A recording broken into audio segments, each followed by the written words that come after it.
Hey everyone, James Niggemeyer here. Thank you for tuning back into my YouTube channel. Today I want to bring to you another 2-minute tackle tip. And this tip is going to center around my favorite lure, the jig.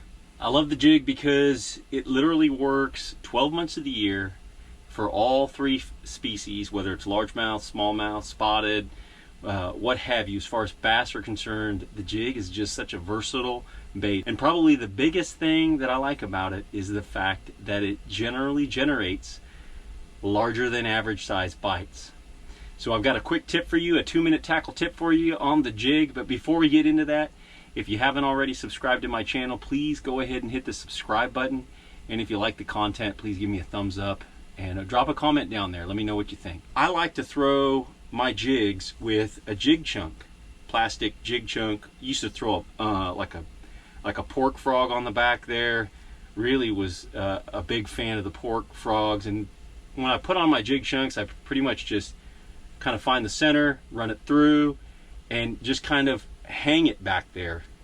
And it catches water and all that. And it's just such a great bait. Has such a nice big bulky presence and generates big bites. So I really like it for that. But when I'm skipping it, pitching it, flipping it, different things like that, and even casting it, sometimes that jig chunk will slide up like that, and that's just not the look we're looking for. It's going to kind of ruin the action. It's not going to sit properly on the bottom. And so I've got a tackle tip that helps you kind of eliminate or alleviate that.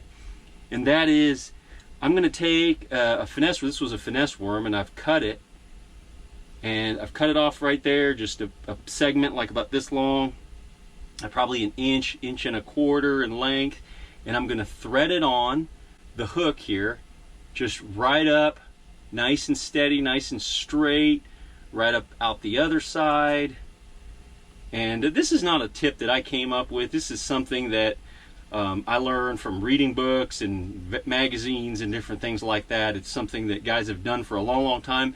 Once you've got it all threaded on like that, it's like it basically makes a place so that your jig chunk can rest against it. Just like that. So it's got a stopper. It won't go past that point.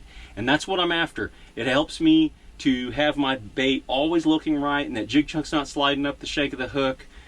But that's just a real quick tip. Just I used a little Strike King Fat Baby Finesse black worm and just cut it off, and that helps the chunk from sliding up and always keeps it in the proper position and generally helps me to hook and land more fish. That's it for now, guys. I hope you guys like this tip. If you do, again, give me a thumbs up, and if you haven't already subscribed, please go ahead and do that.